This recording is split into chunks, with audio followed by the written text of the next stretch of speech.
The production of this video was made possible by donors to the Orchestration Online Patreon initiative. Please consider adding your support to the creation of free educational internet resources by visiting our Patreon page linked below.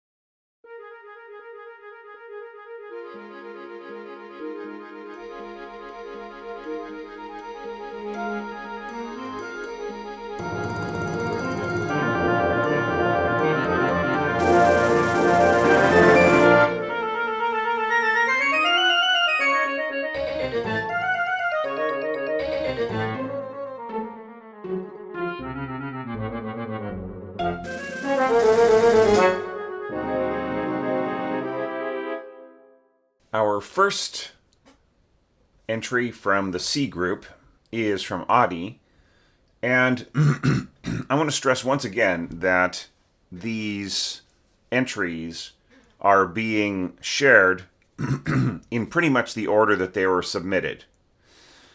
And so, yeah, so there's absolutely no favoritism of like putting the best entry last, or the first entry, or one that is more in development first, or so on and so forth. There's none of that. You'll see just a wide variety of experience and craft and everything else. All right.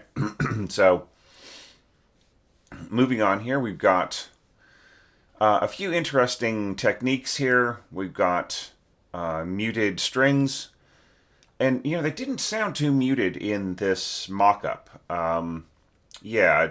The mock-up sounded kind of a bit like the old style Garritan instruments, or possibly like General MIDI or something like that. So, Adi, you might want to consider upgrading to, like, say, Note Performer, or another sound set that makes your sounds feel a little bit more realistic. All right, so that said, I mean, it was in a rough way, I could hear what was going on with your mock-up. Not that I was really relying on it or anything, but I do like to listen to the mock-up just to see what the orchestrator feels that the arrangement should sound like, right? So looking at it here myself, I would say that in this register here, this is all, by the way, this is all a C score for people who are joining in. And so in this register here, two clarinets are going, even at, it's like, so you've got pianissimo here and piano here, it doesn't matter. The weight of the clarinets is going to far outweigh the weight of the flute in this particular register, right? So lower register for flutes, not as strong, right? And whereas for clarinets, this is sort of in the throat tones, but it's still way stronger than the flute. And if you have A2 here. Now, A1, you might have heard me lecture a little bit in a different in a different evaluation. Don't say A1. Okay, that's not a thing. All right? You want to tell us which player is playing, right? Like A2 is saying, like, a pair of players are going to be playing here, right? When you say A1, it's like saying half a pair is going to be playing here, right? Well, that doesn't tell us which player is going to play, right? So, and if you just said flute one, you intend a single flute player to be playing there, then we already know that is just, we don't even need this sign here, right? So, or you could probably just say flute, right? Or one flute, right? Maybe flute one is not exactly the right way to score this, but one flute, or just say flute, right? Now here you say bass clarinet one, but then you say A2, right? So that doesn't make any sense, right? So it's bass clarinets, like two bass clarinets is what you want to say here in this side. Here you go, F horns, 1 and 3, 2 and 4. So you're setting things up for that, higher higher horns on one side and lower horns on the other side. So I would say, until you get more experience, don't do this, because look at this scoring here. Like, yeah, see, like if this really were horns 1 and 3, this would be F and D natural, right? You would be having the two upper parts, and then 2 and 4 would be having the B flat and the F.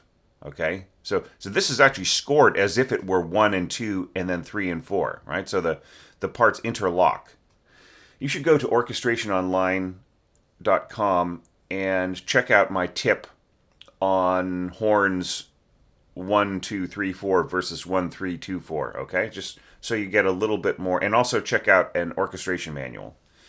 So there are just some layout problems here that you might want to work on. Okay, you've got consort here, so with mutes. Okay, then you've got sul tasto, and this is going to be very high up on the G string, sul G, sul tasto. So like, if you have, see, you're asking the player to play their bow really, really close to their finger, right? So sul G, this is more than an octave higher than the notes. Sorry, more than an octave higher than the open string of G, right? So it's up an octave and a third. But sul tasto means to play the bow over the string, right? So you've got the finger and the strings like right close to each other, right? And then you go all the way up here to F, right? Which is sort of possible, but in sul G. But the player is at this point is just going to go over to the D string or even the A string, right? And ignore your markings. All right, so just you got to learn a little bit more about string technique here. Okay, it's nothing wrong. Like, just get rid of the sul G, right? And then the players, when they see a crescendo, they will just naturally tend to disregard the sul tasto. And the dynamics here are a little strange. Like, you've got pianissimo crescendo to pianissimo, right? And here you've got pianissimo crescendo to piano. So it's just a little vague here. Like, what do you really want the musicians to do? Is this, if this is an apex, then these should be louder dynamics, or you should say piano subito, right? So like this is, or pianissimo subito, I should say. So this could be a crescendo from pianissimo to piano, whereas this is pianissimo crescendoing to pianissimo. So you have to say pianissimo subito, right? So you're telling the player, oh, I got louder and louder and louder, and now I'm suddenly soft, right? So, yeah. All right, now, without mutes, you're not giving the players that much time. So, like, if they had those little rubber band mutes, then they could just quickly flick them off. But it still is just very little time, right, to be removing the mutes. I think you should just trust your players to play softly here and not use the mutes unless you really intend for that muted sound. All right. Nice bass clarinet line here. Dovetailing into bassoon. Okay, that works. Now, did you notice that in some of these phrases, for instance, let's look on the next page. On some of these phrases, like you have like a phrase arcing over, and then it doesn't really lead to anything, right? So you have the oboe dovetailing into the bass clarinet, right? And then the bassoon an octave lower. But it doesn't really have that kind of seamless feeling, does it? It just seems to kind of go, And there's also a dynamic problem here, and that is that the vibraphone is quite a delicate instrument. Do you know what I mean? And it doesn't really blend well with other instruments necessarily. I mean, it could, okay, well, depends on what you mean by blending. Will it get completely overwhelmed by other instruments and in that way blend so that you just barely hear any of it in the background? Yes. Will it actually blend in a way where it adds to the timbre of the other instruments? Not really that much, right? So, like, you can mark this mezzo piano, but it still is not going to blend with the power of all of these doubled instruments, especially. So, and here you say tutti, all right? So tutti is not a thing unless you have got an actual section of clarinets, right? So a section of clarinets, like say for a wind band, where they're like 3 or 4 on a part, right? So you don't say tutti here. You would say a2, right? So here's where you need to say a2. Don't say tutti. Or same thing here, flute 1. Now you're telling me tutti, even though it's a single part, right? So it's just there's some definitely some things that need some work here. I mean, it's not a bad score. Don't get me wrong, but it's just that there's some logistical things. Now, in this kind of more loud texture, mezzo forte trills, and this little pop here on the bassoon and timpani strike and stuff. Nobody's going to hear this harmonic on the harp, right? That's a wasted note. Now, if you maybe played this fortissimo with an accent on it and forgot about the harmonic, leave the harmonic off, then you just might have a sense of that playing. But then in that case, why not just use, like maybe go divisi with your first violins, just if you want that one pluck, or maybe just instead of having a pluck, some other instrument could supply that feeling of, like you could have that same note played by, like say glockenspiel an octave higher, right? So there are ways that you could do this, but this is not going to sound like anything. Nobody's going to hear this. And in fact, in your mock-up, I couldn't hear it. This is why I listen to the mock-up, right? I just really want to know what the people entering the challenge are listening to. Okay, so moving on. This is incredibly high for bassoon. Mezzo piano going down to triple P. Right? This is and you're having this octaves, like an octave higher than your English horn. So this should be swapped, right? The English horn could play these notes in this range very easily.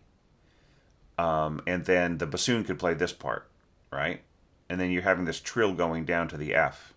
All right, so this is not the most elegant thing, to trill way, way down on the extension keys of the English horn. Okay, I would have to consult with an English horn player. This is a part in C, right? So that would be trilling on a D. So it's probably possible, trilling on a D flat.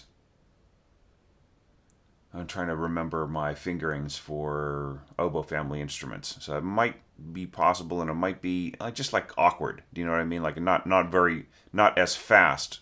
Now here you've got a trill on a single note here on harp. So that's not really a thing. Do you know what I mean? Like at a loud volume. Harpists can go back and forth between enharmonic notes, but there isn't really an enharmonic. Like you could go. There is an enharmonic. There is an enharmonic equivalent for F sharp and G flat, and then you could have G sharp and A flat, but you've already used the G for the flat. Do you see what I'm saying for the G flat? So this is not really possible enharmonically. And then you just have the harpist kind of plucking back and forth with their fingers. You should just go look up harp trills on YouTube if you want to see how they're not really elegant, right? It's the most elegant instrument possibly in the orchestra, but it's the least elegant thing to ask a harpist to do, is to ask them to trill. All right, and it's not just something that they can just toss off like this, like, oh, you have this little trill on this one note. The harpist will sweat buckets over that, and they'll probably just go blah, blah, blah, right? They'll go blah, blah, blah, and it'll just won't sound like anything. Okay, and this is all fine. Okay. All right, let's go to the last page here. Okay, so here I think you got the harmony wrong on the first beat, or the first baton stroke. Okay, I mean, it's still kind of a cool idea. There's lots of timpani rolls in this. Did you notice? There's lots of timpani rolls, like going back. Is that the... Yeah, so here, there's lots of timpani rolls, and they're going to sort of add a lot of energy and kind of take away some of the focus here from the way that the rest of the parts flow. All right. So, anyways, look, it needs some work, and I'm sure you knew that, Adi, when you entered this. It's going to need a little bit more work and so on. But look, I think this is obviously you're a developing orchestrator. You got tons of ideas. You've got a fairly good notation program. You need a better sound set so you can hear what's going on a little bit better. And yeah, so just look. You need to just read a lot of orchestration manuals. You need to maybe read my 100 orchestration tips, or if you can't if you can't afford to buy the book, just go and read all of my tips that are posted up for free. They're like 70 or 80 tips, out of the maybe 150 tips that I've written so far, that are all there for you to read, right? So read about string technique, and read about woodwinds, and you can also go on Mac Pro Video and watch my orchestration courses and just watch some of the previews for free, right? You don't actually have to buy the course if you just need a tip on one particular aspect of technique. And I think they give you like 5 free views a day of any particular course on that website. So there's a lot more you could be checking out. So it was not to just shamelessly plug myself, but I just feel like you need to do a little bit more reading and stuff. But look, I thought this was very cool, and a really great way to start this particular collection of entries. And yeah, just please, sharpen up your orchestration skills and instrumentation skills, and please enter this challenge next year. Okay, it would really be great to see where you get over the next 12 months. All right, so awesome entry. On to the next one.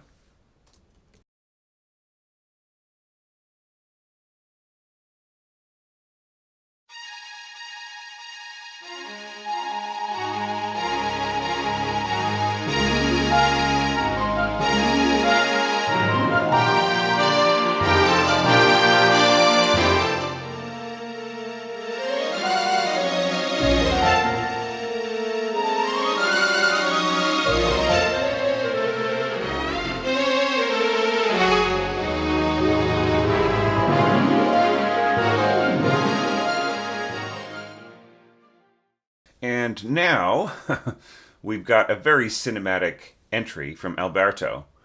Okay, so once again, I'm going to talk a little bit about the mock up.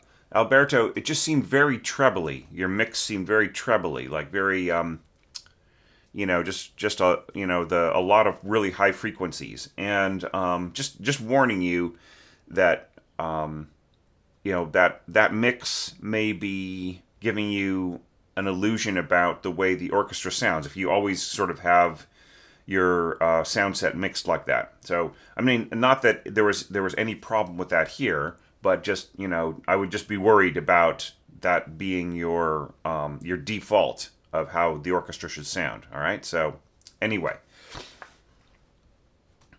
okay, on to the orchestration. I really thought this was cool. This pulse here set up by the viola, right? And you just really kind of went your own way a lot of the time. This is not necessarily going to be difficult for the double basses, but it's going to be clumsier than possibly the mock-up is showing you. I mean, not really. I mean, yeah, it's possible, and it can be played with skill, but it's not going to have that same sense of lightness, like that you've got here, right? You're sort of setting up this kind of, just sort of tossing off this phrase. It's not going to be tossed off by the double basses. It's going to take them, it's going to be some negotiation, right? And with a, say, semi-pro orchestra, you're going to hear that, right? So this is really a better cello line. Right? There's no reason why this couldn't be played by the cellos and this played by the double bass, right? I would just switch these two parts, right? Just in terms of agility, right? Okay, and then you've got some very cool stuff going on here. You should always supply a diagram or tuning for the rolls of your harp. Okay, just so that the harpist knows. Now, I mean, this is just a orchestration challenge. You don't have to supply every single detail, but yeah, but just watch out for that. And then, okay, once again, another entry with vibraphone. Okay, yeah. So I'm looking at the dynamic mixing here. So So yeah, so fortissimo for the strings and the vibraphone, and then forte for everybody else. Look, it's better to have. Here's how I would mix this dynamically.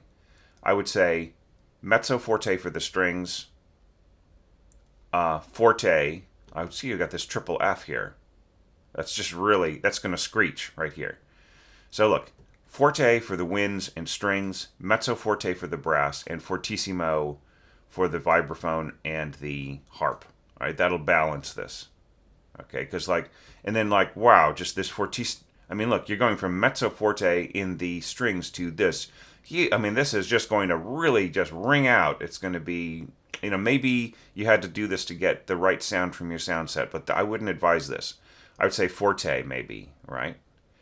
Now, this is kind of an interesting thing.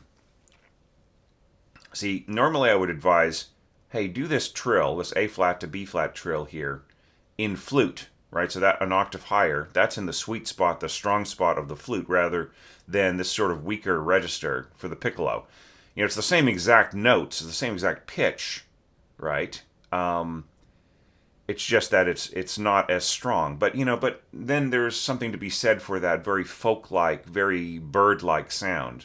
Okay, still, if you've got like all of this stuff going on here, it's going to be hard to pick that out, right? After a certain point, so you might want to, I don't know, change register or do something else here. Maybe it can't be maintained in a balanced way past that point. Very cool bassoon line right here. I really like that a lot. So there's a lot to talk about on the first page. Now here, I really like this. Now you did something. What was that great composer who said, one can rewrite Mussorgsky to correct all his faults, but then it doesn't sound like Mussorgsky anymore, right? So not to say that your legato descending. All right, so things cannot be legato and tremolo at the same time, right? So this looks like you copied and pasted, and then you didn't take away the legato mark. It's like that. That's not. A player would not know what to do when faced with the word legato and a series of tremolos, right? So yeah, so try to avoid that. Then. Yeah, so this makes sense. Legato, but which horn? Let's go back. Yes, you don't tell us which horn this is. Which player? Is that the first, the second? Who is that? All right, this is all right. Yeah, so yeah, this is fine. I like this. The doubling of the clarinet with the strings. That's all good. You've got this triple octave going on here. Anyway, so back to this descending line. Maybe you forgot to put the slur marking. I wouldn't leave a slur marking out the first time and then put it in the second time. I would have it the same way twice, because otherwise, just some little notion that you had. Oh, what would it be like to mark legato and not have a slur? And then what's going to happen is the player's just going to put it in the first time, right? Okay. So, but I thought that was a very cool idea. But like the complete, absolute rewriting of the phrase is not Mussorgsky, though, right? Okay, that's all right. I mean, you took liberties here, and that's fine. Yeah, and this is kind of fun.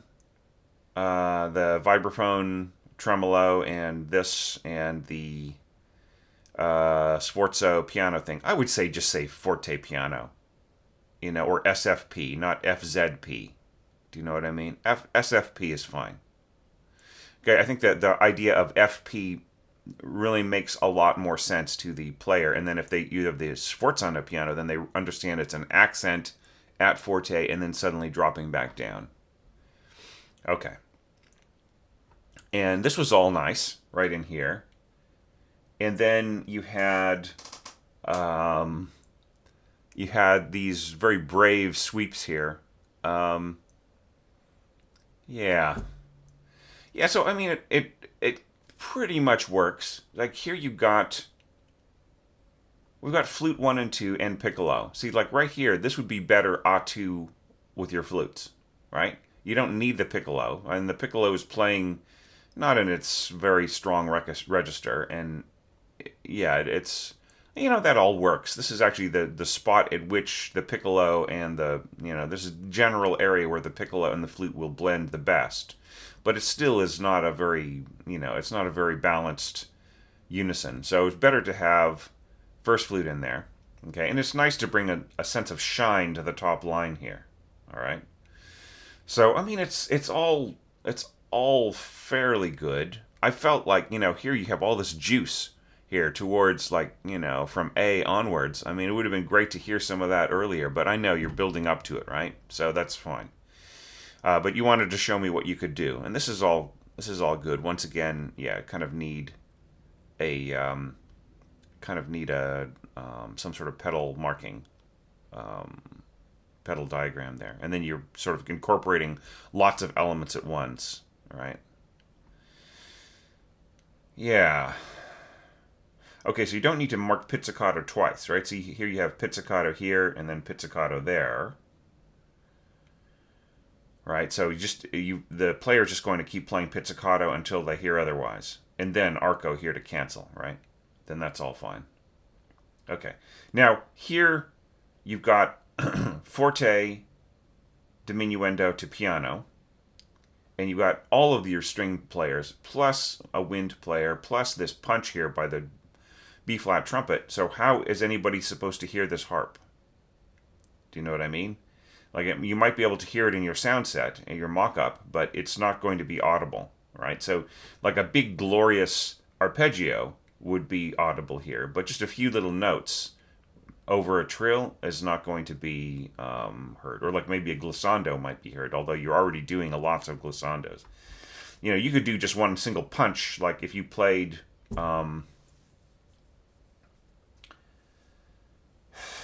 if you had the harpist like play an octave here, right? See, that would be audible, sort of.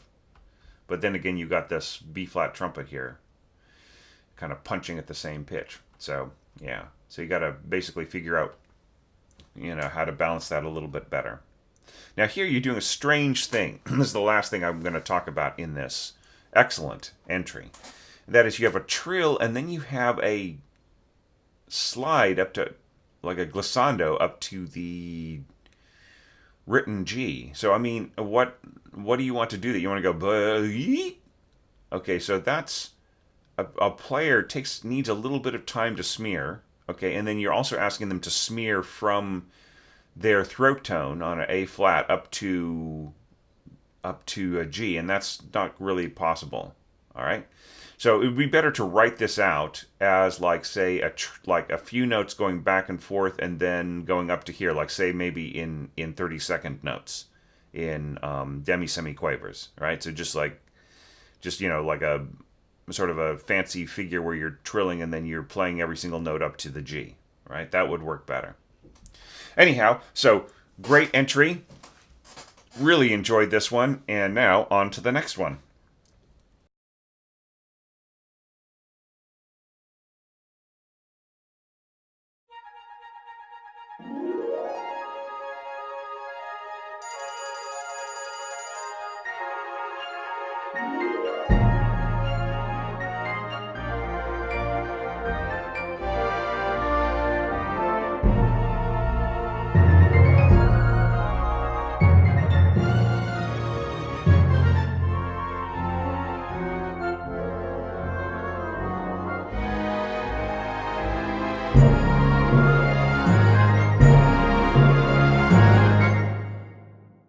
All right, our third entry for this particular group of entries is from Jerry. And yeah, Jerry, it's great to get a score from you, and very, very fun, very cinematic. I'm seeing a lot of cinematic entries, like the one just before this one.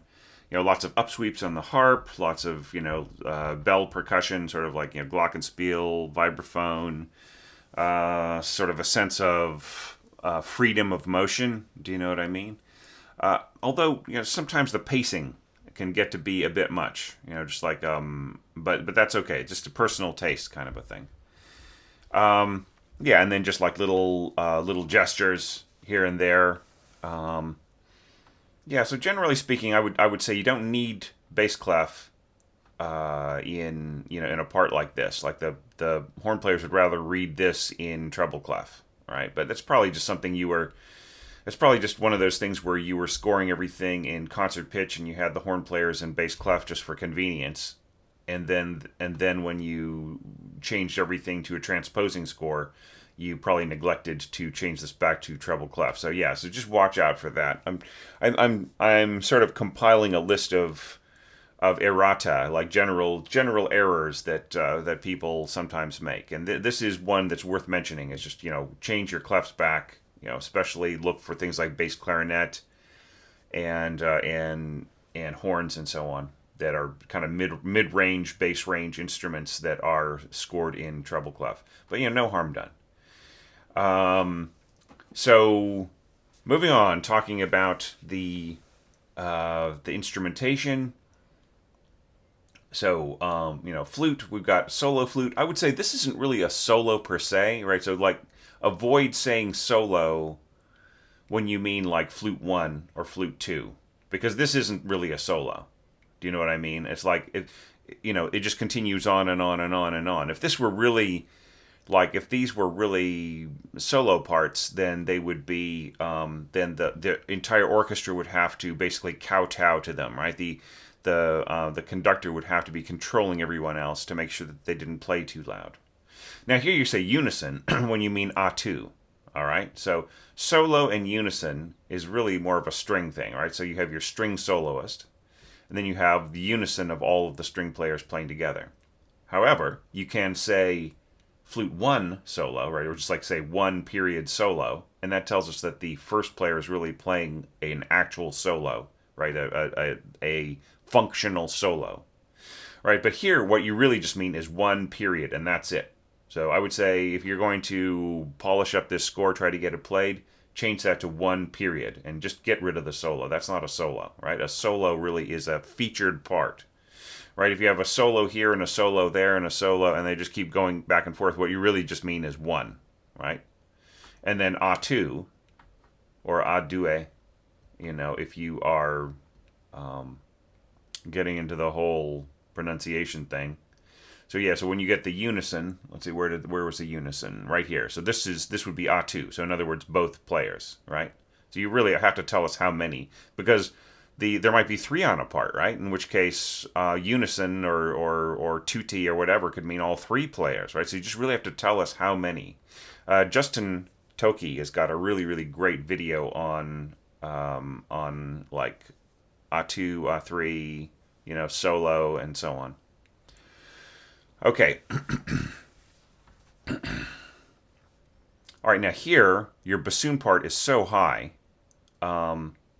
This really is like a clarinet part. I would give this to the clarinets because, you are playing just incredibly high up there. I think that's a D. It's really hard. This is very small. Yeah. So that's a D all the way up there. And so, this is really, it is possible to jump from an E up a seventh to a D, to high D on bassoon, but it's not a very satisfying note. This really is I would say give this to the clarinets. Okay, this is cool, though. I like this little touch in here of, horns and trumpets and everything else. Very nice. And I really like the fact that you're giving all of the patterns to the wind section, right? And whereas the strings just come in and they kind of do timekeeping and a little bit of harmony, right? And then they do a little bit of reinforcing here. It's very, very much a lack of any kind of dynamic markings, though, right? Like, where's the dynamic markings here? And everything is mezzo piano. All right, so Jerry, if you take one thing away from this evaluation, that is mezzo piano, mezzo forte. They are not default places. They are not safe places in the middle where you can start things. All right, so mezzo piano is something that is devised as a way of keeping certain dynamics subordinate to others or blending with others, right? So yeah, it would be better for this to be P, right? For everybody to be playing this piano, because piano is this huge world, right? It's like this big scope of, and that will give you everything you need. Just have everything piano, and then from there add nuances, right? There are no nuances here, right? It's like hairpins, right? You know what I mean? Like getting louder and softer, and this could be mezzo forte and everything else, right? But just having the entire page mezzo piano just does not, it's a colorless orchestra, right? In actual practice, right? Because everybody is just kind of playing a very humdrum dynamic that is really meant to blend while other people in front of you do much more amazing things, right? Or mezzo piano could be on the way to somewhere, right? You started off piano and then you're on your way to mezzo forte or forte, right? Tim Davies has a big article on how he hates mezzo piano, so that's really worth. He's got some very good points, and he's speaking from a film scoring perspective, which you may be much more interested in, anyways. Than a, but yeah. Once again, unison on the horns. This would be 1 and 3. So you got 1, 3, 2, 4. I don't quite yet see the reason for that, right? 1, 3, 2, 4. You might as well just say 1, 2, 3, 4 if these are all the same exact pitches, right? Or you could just have this as 1, 4 horns and just like A4, right?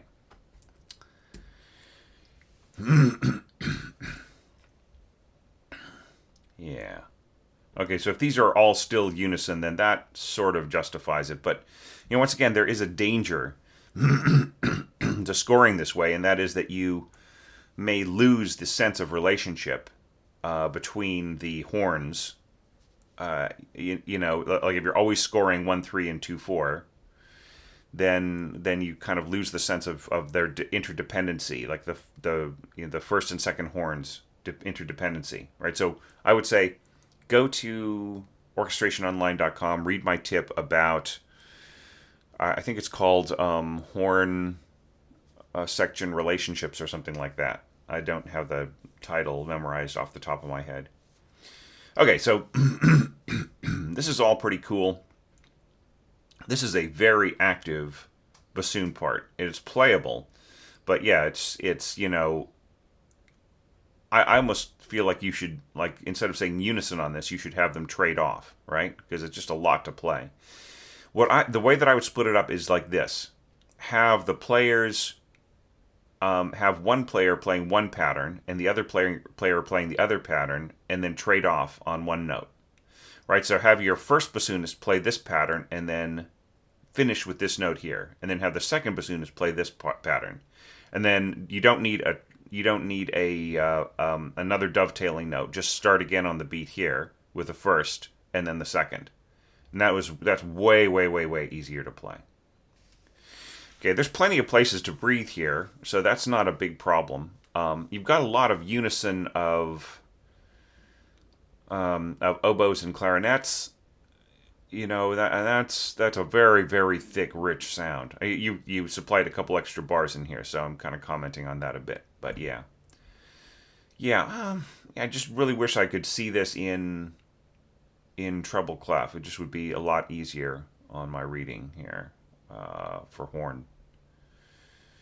Yeah, so you're going. There's a pretty high part up there, right? And see, now you got some crescendo here. Okay, unison. So that would be right here. Just say A2 or 2, like just do this. What's here? 2, 3, right? They just put that there to tell us, right? Then you got some pizzicato down here. Yeah, so it's a it's a pretty cool entry, and I'm really enjoying looking at it here. Yeah, so except for right here, pretty good ranges on all of the winds. This bar right here, I have a problem with, because I don't think it looks like this was originally meant to go here and then was harmonized and then got left there for some reason. I don't feel that it really contributes anything. Do you know what I mean? It's really hard to hear because it's buried behind your first clarinet part, right? The clarinet is so much more projecting of an instrument, right? Once it gets to its clarino register, then it just has a tendency to really project, and so it's hard for the beautiful, elegant little oboe to cut through that. right? Unless this part were marked forte, and I don't think you want that, right? So maybe this part needs a little bit of rethinking, okay? A little bit of triangle, timpani. Okay, so timpani strokes, just write a quarter note because the hall gives you the concert hall will give you the 4 beats. Do you know what I mean? So it's just the tympanum, the skin of the timpani. Um, you can say LV, but you're still not gonna. It's not gonna vibrate for a full four beats. I'm wondering how you got a half note, or sorry, a whole note to fit into a bar of 9/8 with no rest at the end. Okay, so yeah, it's just a little strange. Okay, so yeah, you wouldn't want to notate like this anyways.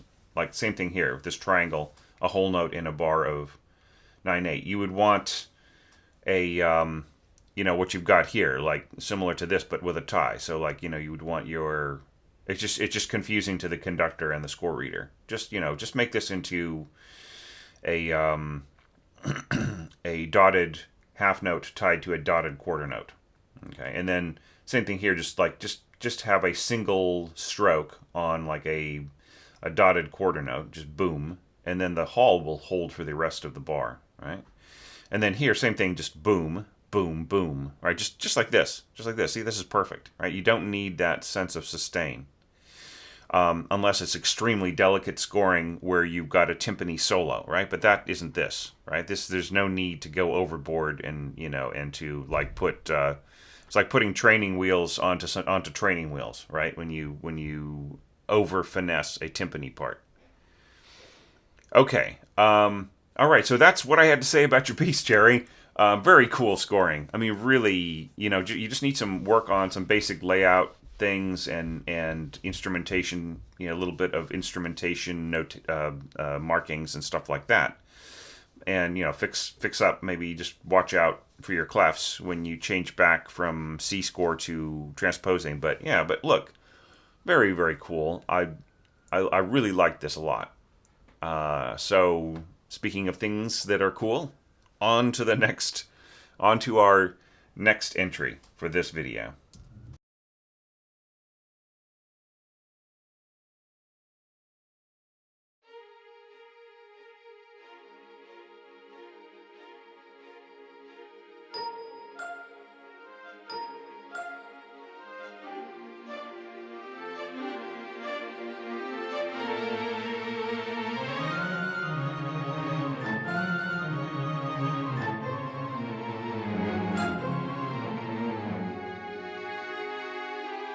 Our fourth entry is Jorge's score, and this is one of these situations where I just feel really bad about an entry being full length. Somebody orchestrating the entire entry, but I'm only allowed by the rules of the challenge to evaluate the first 13 bars of an entry for 10 minutes. And I mean, the reason for that is because, like, if everybody turned in a full length entry, I would be here for months trying to get through all of these full length entries. So that's why there's like a shorter one for the website entries and a longer one for the Patreon supporters. So I would really suggest, look, I mean, support at a higher level if you can, on Patreon in order to have me look at these efforts, because it just breaks my heart. I'd like to, not that I'm trying to get money out of anybody. My needs are covered. But I just feel bad about that. So, anyways, with that lame excuse, let me launch into this really lovely evaluation. And keep in mind, as I said before, Jorge had like a much longer entry. He turned in the full length entry, and this is really just the warm up to a much more complex, much more intense orchestration, right? So he's starting small, right? and just small and elegant and very, very well chosen, uh, like basic homogeneous approach at the beginning, because he's on his way somewhere else. And that, I don't want you to get the idea that this entrant can't, couldn't have come up with something that was much more intense. He could have, but he was saving it. He was just like pacing himself so as not to take away from the impact later on, right? Okay. So, we see some similar approach here to the approach that I used myself, right? And of course, nobody would have had any idea what my approach was because I kept that a secret until the day that the entry closed, and I had actually uploaded that video, a month or just like the day before or around the time that I announced this. So no, I hadn't seen theirs either. So this is independent conclusions that are parallel. So this is kind of nice. I kind of even wonder whether or not this note needs to be doubled, right? If we have this nice strong punch here on this F, do we actually even need the violin to play that? Could they just keep going back and forth on the B flat, right? That's something that I thought myself, even though I did this too, right? But just sort of rethinking it now later. And this is kind of nice. It's strange that the dynamic is here, right? It should be over here. Just probably just something that that cropped up by accident. Now, staccato and marcato don't really mean that much on celesta. Do you know what I mean? It's like, it really is just a bell ringing. So it's better to just write accent or, like staccato on celesta would just basically mean to just like damp it like immediately. And I don't know if that's really what you mean either here, right? So you might want to sort of think that. Maybe just staccato, or just maybe like, what if you had like tenuto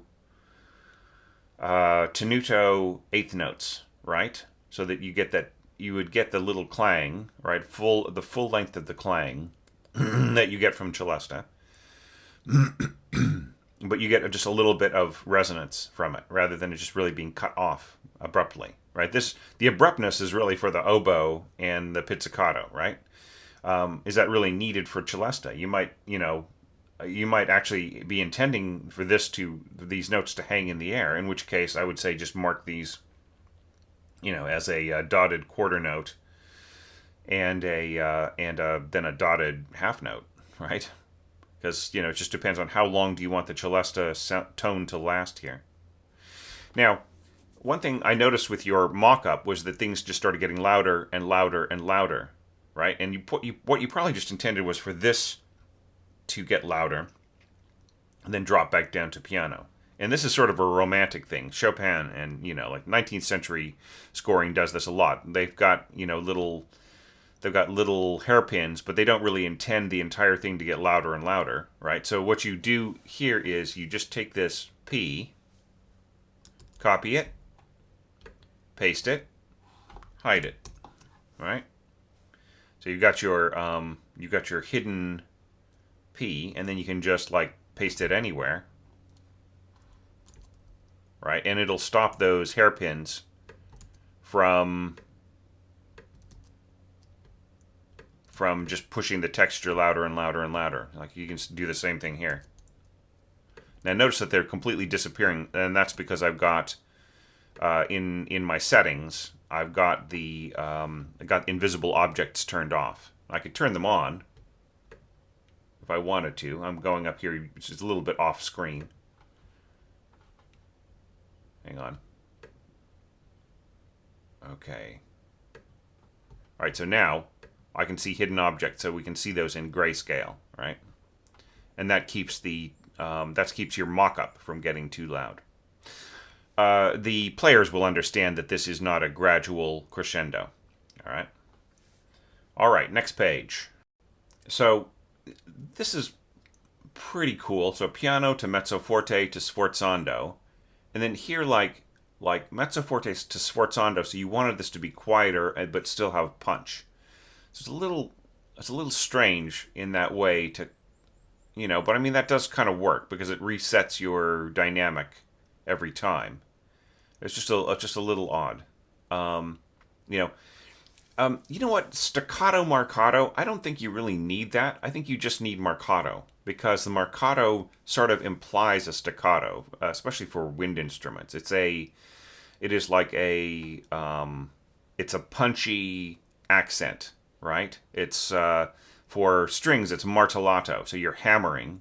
You just like it's just a push. It's like getting knocked on the head by a rubber mallet, right? It's that kind of thing. So it's the same thing for the articulation style of the wind player. So you don't really need staccato. I mean, I see it from time to time when you want to make things extra kind of extra tight, extra short, right? But anyway, I mean, I don't know how necessary it is. Um, but yeah, and here like you also sort of have to ask yourself how effective is this kind of fancy articulation on a celesta. I mean, a celesta is just a bell instrument. In fact, it can't really do dynamics very well. It just has one dynamic mostly, right? It just plays what it plays, and it's really hard to get it to play louder. Or I mean, you can kind of get it to play very soft if you're really careful, and but it's not really it's not an instrument that has a big dynamic range. So yeah, so giving it fancy articulations just kind of doesn't, maybe a staccato would work, maybe an accent would work, maybe just like, just changing the length of the note would work. Yeah, but this is all fine. Yeah, that's if you choose to stay in D flat major, then you have to deal with the players dealing with this double flat, which they can do. It's fine, but they might, good naturedly or not so good naturedly complain about it a little. But yeah, if they're worth their salt, they probably won't even talk about it. They'll just play it, and in at rehearsal at home or sorry practicing at home, they might go, oh yeah, that's Mussorgsky for you. Especially considering that like a lot of their experience of Mussorgsky is in the Ravel transcription, which did not change any keys, right, to make things easier on the players. So like they're getting all these things in five sharps and five flats and so on. Just exactly the way that Mussorgsky scored them for piano. So they'll deal with it. But yeah, it's still kind of funny. So yeah, so I think it's a pretty it's just a great score, and I really wish that I could that I had the time and the situation was right to evaluate it. Just one little thing here is that usually you don't see this kind of thing. You see like the little guy in the middle, and the way that you achieve that um, is to go into your add and remove instruments thing. And what you do is you select the horn like this, and then you say extra staff below, right? And then it will generate like like two staves of the same part, and they'll show up in the same part and everything else. Okay, so those are my remarks for this really excellent score. Yeah, just like the rest of it is really what impresses and is amazing and beautiful. So, wish I had a way around that. And on to our fifth entry.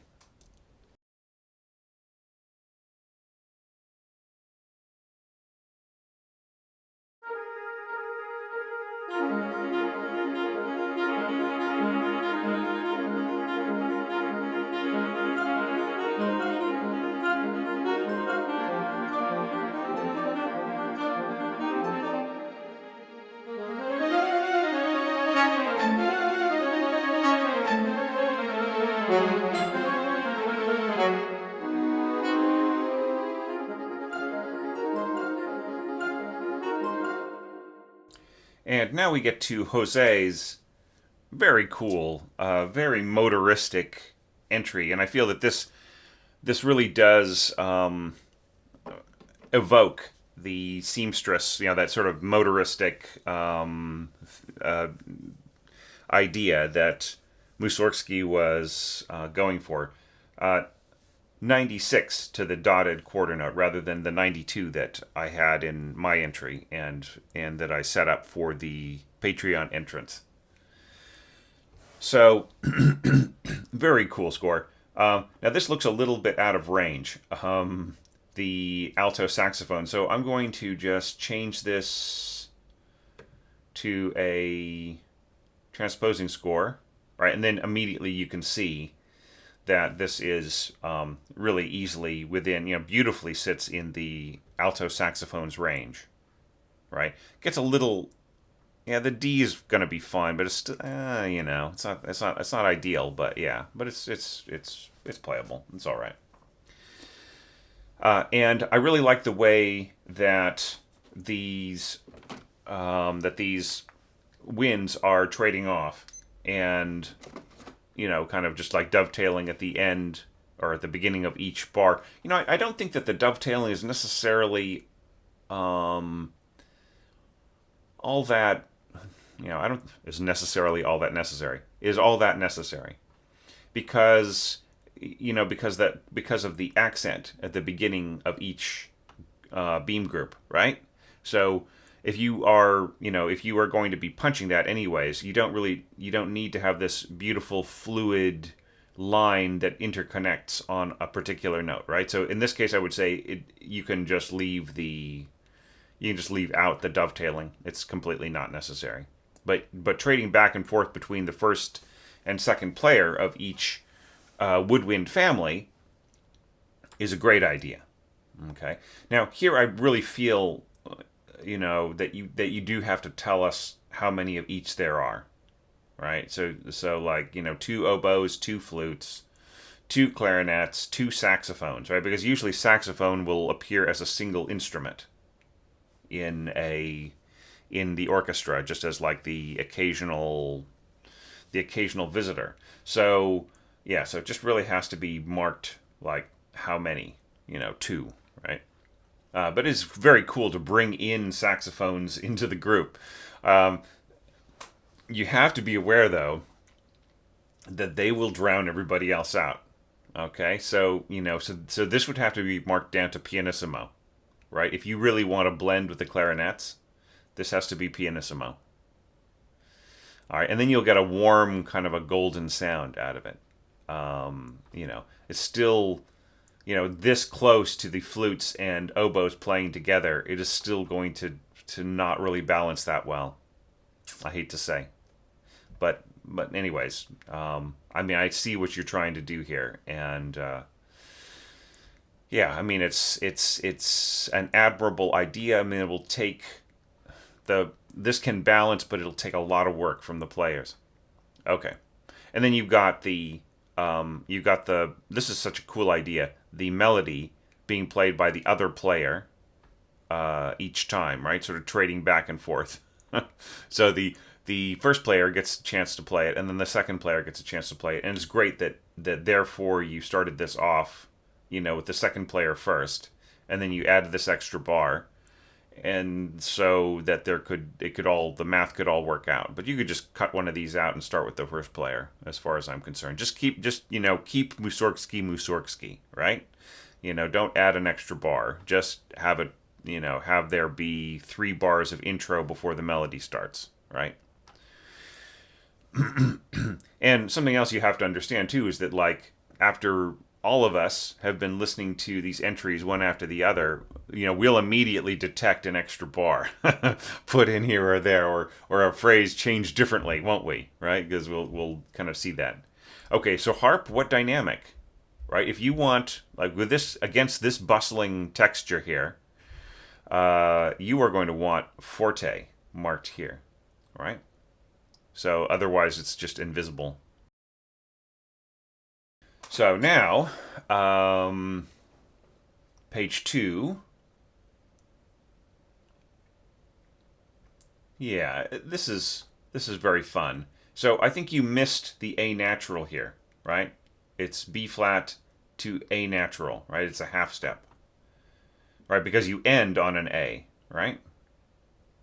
So Mussorgsky is bringing out that sort of arcane sense of jumping up to the A natural from the B flat, right? Just really kind of like punching you in the face with that feeling. Now triangle plus glockenspiel, you probably will just hear the glockenspiel here. The xylophone is also going to dominate. So the harp is probably completely, I mean, how could you balance this, right? It would have to be this. Harp and triangle would have to be fortissimo. Okay? Glockenspiel would have to be forte, and xylophone would have to be mezzo piano, right? If you wanted a perfect blend here. So you just have to pick and choose, what is really going to be heard here, and that is the xylophone. The xylophone is like the loudest thing and the clunkiest thing. So the xylophone plus the glock is probably enough of a punch here, and the triangle and the harp can just, they can just play to play, but they're not going to be all that audible. Okay. Yeah, trombone. Okay, this all is fine. Yeah, pretty much works. I would have I would have this little chorale in here not go up to sforzando. I would have them go up to a mezzo forte accent, and I would have the strings go up to sforzando, right? So because this is going to way overbalance the strings and the other winds here, right? So strings and winds go to sforzando. Everybody else go to mezzo forte accent. Okay, that would be the way to balance this. Because I'm hearing a lot of entries where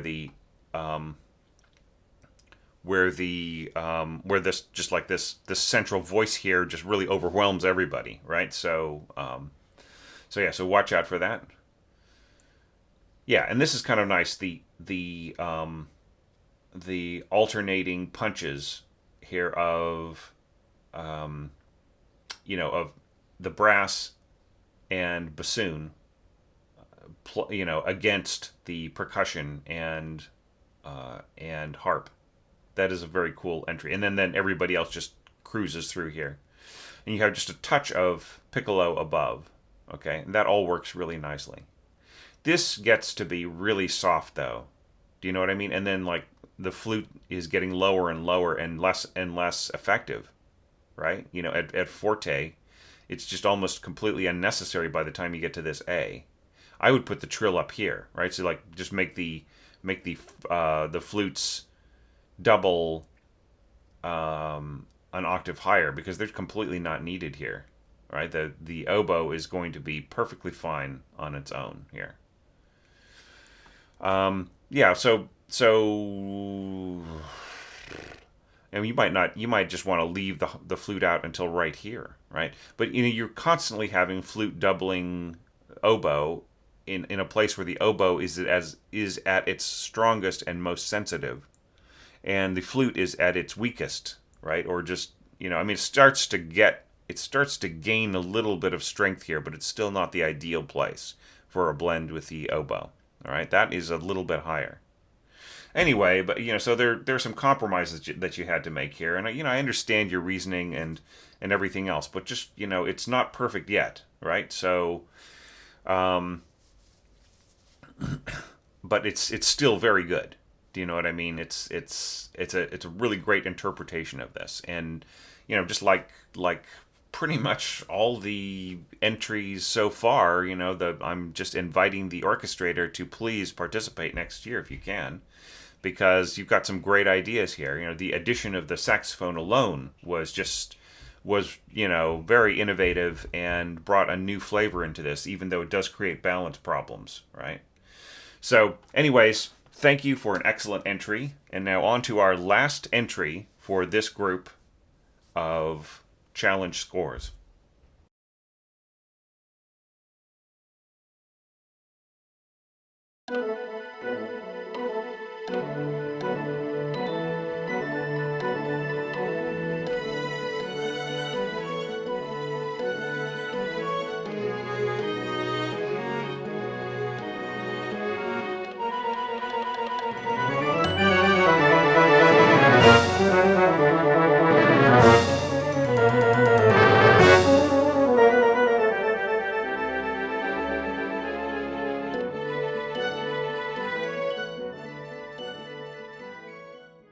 And now, one of the most complex entries in this entire challenge from any of the entrants. And I think it's just so fun. There's nothing in it that is really impossible or unlikely. Um, and it is, it's done pretty well.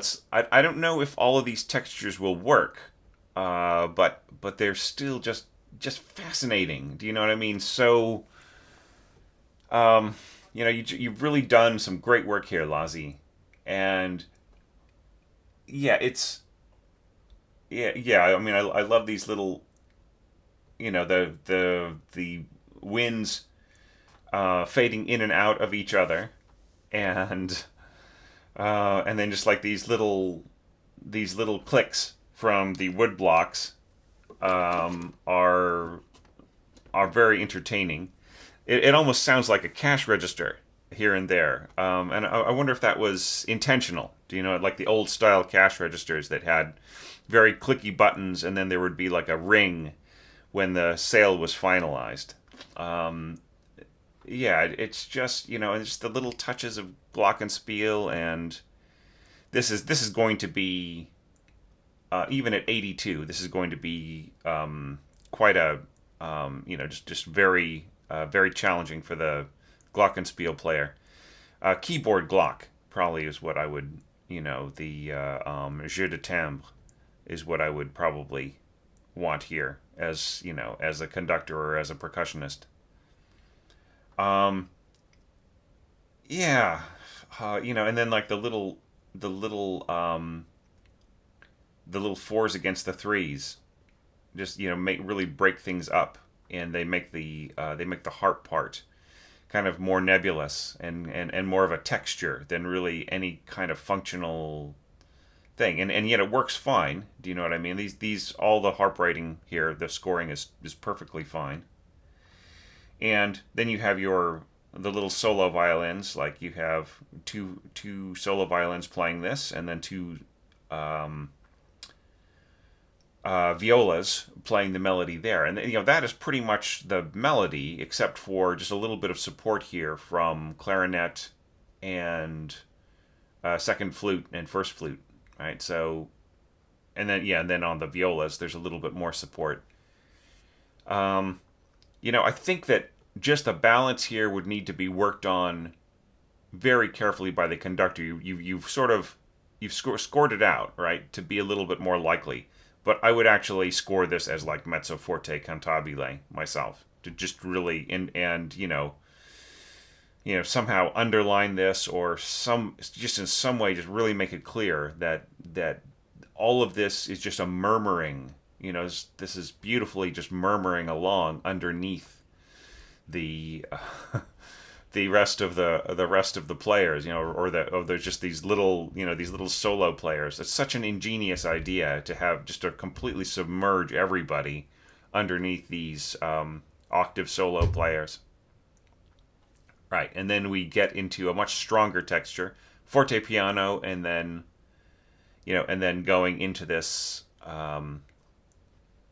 just a more typical interpretation of this. Um, yeah, and then that all pretty much works. I don't have any problem. Euphonium instead of tuba, right? It's kind of a cool idea. And then, as we've seen before, timpani and a crash right on the very last ninth eighth note of 9/8. Yeah, and this all like once again trills, low trills on trumpet are a little dicey, um, you know, but it's okay. It'll sort of work. Uh, yeah. So this is going to be extremely thick sounding. It's thicker even than like the typical Russian score. Very very bright and then kind of cloggy going towards the end, but it's still going to work very nicely. Okay, and I like the fact that there's a contrast of textures here rather than just like the same thing twice, which is kind of what I did.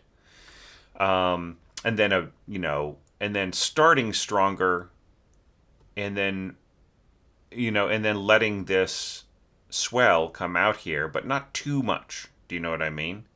I still have quite a problem here of submerging the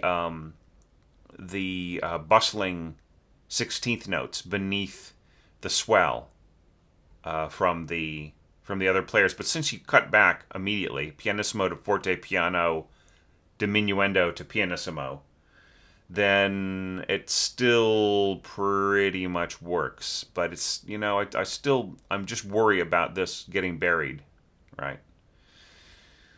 Yeah. It's kind of funny. The bass clarinet, you know, the bass clarinet just chugging along there, doubling the violas, and a lot of good support from below, right, on these swells. So yeah. So I mean, this all pretty much does the job. Do you know what I mean? I could talk about this score endlessly, but I think there's not a whole lot of that I could say, like, as a caution, right? Rather, other than what I've already said, which is just like there'll have to be a ton of balancing here, because you can have a texture like this where everything is very soft in the background. Pianissimo starts piano and then goes to pianissimo when the solos come out here, and then there will still need to be lots and lots of work from the solo players and the conductor, just to really make sure that nothing gets carried away. And then in here, some of the balance problems are that the heavy brass are really doing a lot of flowing here, and then they're going to trill and then punch at the end here, and even and like this is counter to the way that the original piano score was, that this was the apex, right? The middle of the phrase was the loud spot, then going to soft, right? So this is loud going to loud, and then we just suddenly drop back down. In a case like this, it's not really necessary to say mezzo forte subito, because that's a given. That will be taken for granted. Okay. Yeah. And, the bassoon gets pretty high there. And this is very hard to read because of such a small staff size. But, I mean, it's unavoidable because of just the layout of the, of this score and so on. But, yeah.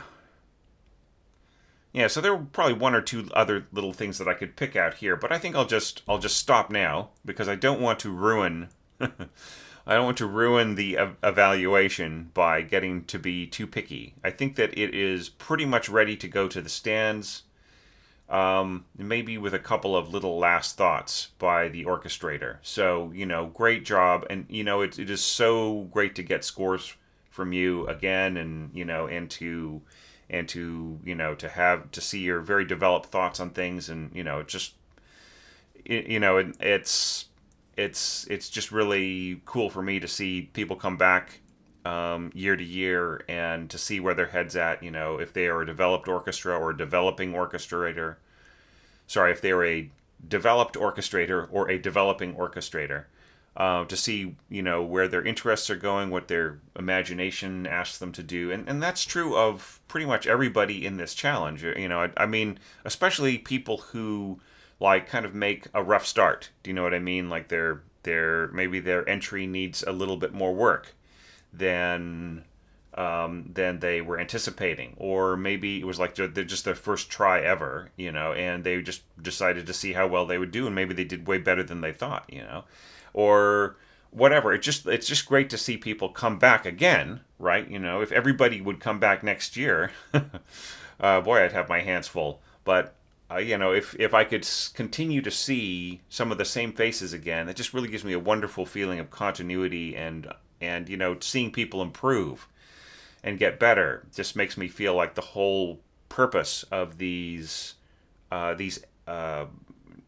orchestration challenges is doing its job. Whether my evaluations are helping or not, it's still motivating people to get out there and do the work of orchestrating and really thinking about what they're doing. So thank you to everyone in this particular video and everybody who has entered this challenge. And, it always teaches me something, even when, it's just like a beginning developing orchestrator. I always think of something new to say and new about my own craft, throughout the whole process. So thanks so much.